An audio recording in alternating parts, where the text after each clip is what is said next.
நம்ம பச்சரிசியை வச்சு சூப்பரான ஒரு டிஃபன் ரெசிபி தாங்க பார்க்க போகிறோம். இந்த மாதிரி எப்படி செய்யுதுன்னு பார்க்கலாம். வாங்க வீடியோக்குள்ளே போகலாம். வணக்கம் நண்பர்களே, லட்சுமி சமையலுக்கு உங்களை அன்போடு வரவேற்கிறேன். வீடியோ நீங்கள் இதுதான் ஃபஸ்ட் டைமாக பார்க்குறீங்கன்னா சப்ஸ்கிரைப் பண்ணிவிடுங்க, பெல் பட்டனை கிளிக் பண்ணிவிடுங்க, ஷேர் பண்ணிக்கோங்க. வாங்க வீடியோக்குள்ளே போகலாம். நான் பச்சரிசி ஒரு 3 அளவுக்கு அரிசி எடுத்து வச்சுருக்கேங்க. இதை நல்லா கழுவிட்டு வரலாம். நம்ம ஒரு துணியில், காட்டன் துணியில் நல்லா காய வச்சுக்கலாங்க. கழுவிட்டு வந்தாச்சு. ஃபஸ்ட்டு இது ஈரம் இல்லாமல் நல்லா காயட்டுங்க. அதுக்கப்புறம் பார்க்கலாம்.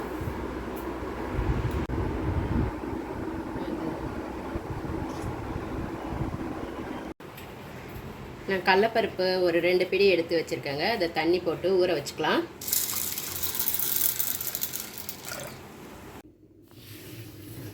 பாருங்கள், அரிசி நல்லா காஞ்சிடுச்சு.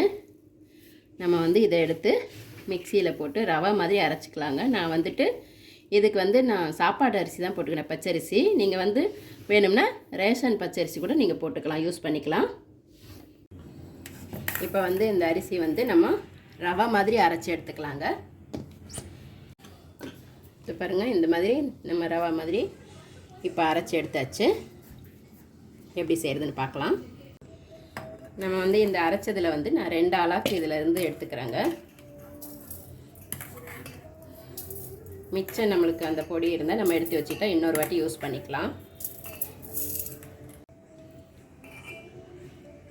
இப்போ 2 அளவுக்கு நான் ஒரு பானலி போட்டுக்கிறேன். இப்போ நான் ஒரு பானலியில் நான் இதில் 2 டம்ளர் தண்ணி ஊற்றிக்கிறேங்க. ஒரு அளவுக்கு மாவுனா ஒரு டம்ளர் தண்ணி. நான் 2 அளவுக்கு எடுத்துருக்கிறதால 2 டம்ளர் தண்ணி ஊற்றிக்கிறேன்.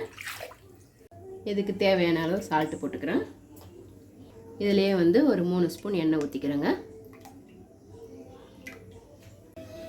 இது நல்லா கொதிக்கட்டுங்க. தண்ணி நல்லா கொதிக்குதுங்க. இப்போ நம்ம எடுத்து வச்சதை இதில் அப்படியே போட்டுக்கிறோம். நம்ம இந்த மாதிரி பண்ணிவிட்டு நம்ம ஒரு 10 நிமிஷம் இதில் அப்படியே வேகட்டுங்க. மூடி வச்சிடலாம். கொஞ்சம் மீடியமாக வச்சுக்கலாம். நம்ம ஸ்லோவில் வச்சுட்டு இந்த மாதிரி நடுவில் கலக்கி விட்டுக்கலாங்க. இன்னும் 10 நிமிஷம் ஆகலை, கரெக்டாக இருக்குது தண்ணி. நம்மளுக்கு பத்தலைன்னா கூட பிசையும் போது கொஞ்சம் தண்ணி தெளித்து பிசைஞ்சிக்கலாம். அவ்வளோதாங்க, நம்மளுக்கு 10 நிமிஷம் ஆயிடுச்சு. அவ்வளோதான், ஸ்டவ் ஆஃப் பண்ணிக்கலாம். ஸ்டவ் ஆஃப் பண்ணிவிட்டு இதை நம்ம கொஞ்சம் சூடு ஆறட்டும். நம்ம கை பிசைகிற அளவுக்கு சூடு ஆறணும். நான் தேங்காய் இதில் பாதிக்கு மேலே எடுத்துக்கிறாங்க. ஏன்னா இது பெரிய தேங்காவாக இருக்குது. சின்ன தேங்காவாக இருந்தால் அரை முடி தேங்காய் எடுத்துக்கோங்க. இப்போ இதை நம்ம பத்தை போட்டுட்டு மிக்சியில் துருவின மாதிரி எடுத்துக்கலாம். நான் இந்த மாதிரி துருவின மாதிரி எடுத்துக்கிட்டேங்க. நீங்கள் துருவி எடுத்துக்கிட்டாலும் எடுத்துக்கலாம். இதை நம்ம தண்ணி இன்னும் கொஞ்சம் தெளிக்கணுங்க. ரொம்ப ட்ரையாக இருக்குது. கொஞ்சம் தண்ணி தெளித்து பிசைஞ்சிக்கலாம். கொஞ்சம் சூடாக இருக்குது. பச்சை தண்ணியை தெளிச்சுக்கலாம். நம்ம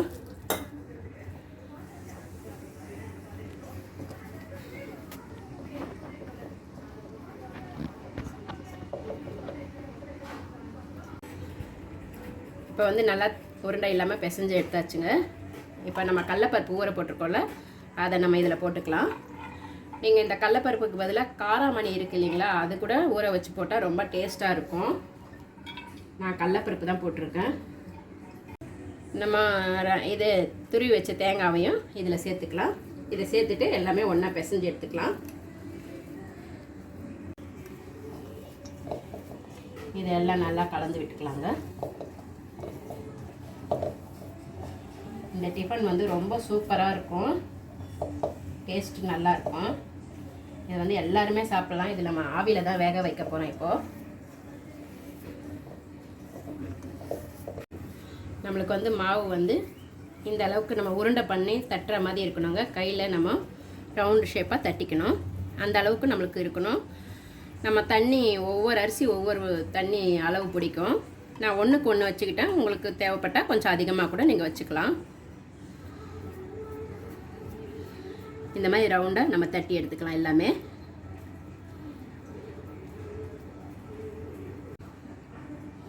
பாருங்கள், இந்த மாதிரி இந்த தடிசை நம்ம செஞ்சுக்கலாம். விரிசல் விடாமல் செஞ்சு வச்சுக்கலாம். இது மாதிரி எல்லாமே செஞ்சு எடுத்துக்கலாம்.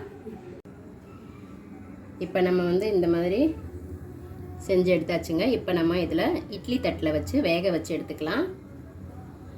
நான் இட்லி தட்டில் இந்த மாதிரி வச்சுக்கிறேங்க.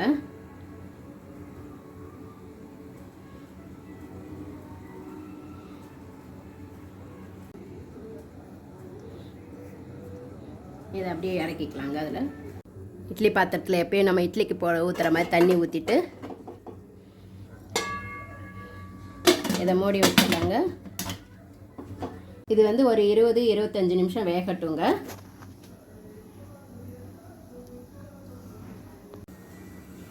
இப்போ நம்ம வந்து அது வேகிறதுக்குள்ளேயே நம்ம அதுக்கு தொட்டுக்க வந்து சூப்பரான ஒரு சைட் டிஷ் தாங்க. இதை வந்து நம்ம கடலைப்பருப்பு 2 ஸ்பூனு, உளுத்தம்பருப்பு 2 ஸ்பூனு, காஞ்ச மிளகாய் வந்து ஒரு 6-7 எடுத்து வச்சுருக்கேன், புளி சின்னதாக நெல்லிக்காய் சைஸ். இப்போ இதை நம்ம எல்லாமே பொன்னிறமாக வறுத்துக்கலாம். இப்போ ஒரு பானையில் 2 ஸ்பூன் எண்ணெய் ஊற்றிக்கிறாங்க. இது எல்லாமே போட்டு ஒன்றா வறுத்துக்கலாம். அவ்வளோதாங்க, நம்மளுக்கு பொன்னிறமாக வறுத்தாச்சுங்க. இதை ஒரு தட்டில் மாற்றிக்கலாம். ஸ்டவ் ஆஃப் பண்ணிவிட்டு சூடு ஆறட்டுங்க. சூடு ஆறணும்னு நம்ம அரைச்சிக்கலாம். இது சூடு ஆறிடுச்சுங்க. நம்ம வந்து 2-3 பத்தை இருக்கிற மாதிரி தேங்காய் போட்டுக்கிறேன். இதில் ஒரே ஒரு காஞ்ச மிளகாய் எடுத்து வச்சுட்டு மிச்சம் எல்லாமே போட்டுக்கலாங்க. ஏன்னா கொஞ்சம் காரம் அதிகமாக இருந்தால் இருக்குன்ற காரம் அதிகமாக சாப்பிட்றவங்க போட்டுக்கலாம். கம்மியாக வேணும்னா இன்னும் கூட கம்மி பண்ணிக்கோங்க. இதுக்கு தேவையான அளவு உப்பு போட்டு இப்போது இதை நம்ம அரைச்சி எடுத்துக்கலாங்க. தண்ணி ஊற்றாமல் அரைச்சிக்கலாம். இந்த மாதிரி அரைச்ச பிறகு கொஞ்சம் தண்ணி தெளிச்சுக்கலாங்க. கொஞ்சமாக தண்ணி ஊற்றி துவையல் மாதிரி அரைச்சி எடுத்துக்கலாம். கொஞ்சம் பாருங்கள், இந்த மாதிரி கொஞ்சம் குறைன்னு அரைச்சி எடுத்தாச்சு. இதை ஒரு கிண்ணத்தில் மாற்றிக்கலாம். இப்போ நம்ம அது வெந்துடுச்சான்னு பார்க்கலாம்.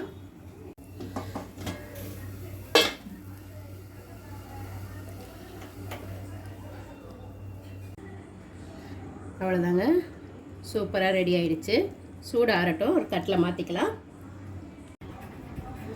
பாருங்கள், ரொம்ப சூப்பராக வந்திருக்கு டிஃபன்.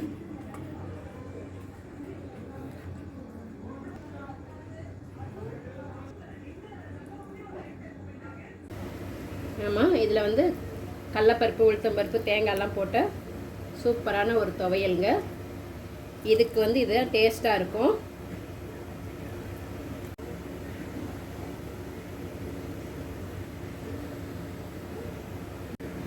நம்மளுக்கு வந்து இது எவ்வளோ சாஃப்டாக வந்திருக்குன்னு பாருங்கள். சூப்பராக இருக்கும். இந்த மாதிரி எடுத்துக்கிட்டு இந்த துவையல், கண்டிப்பாக இந்த துவையல் தாங்க ரொம்ப டேஸ்ட்டாக இருக்கும். இந்த மாதிரி செஞ்சு நீங்கள் சாப்பிட்டு பாருங்கள். எப்படி இருந்ததுன்னு கமெண்ட்டில் சொல்லுங்கள்.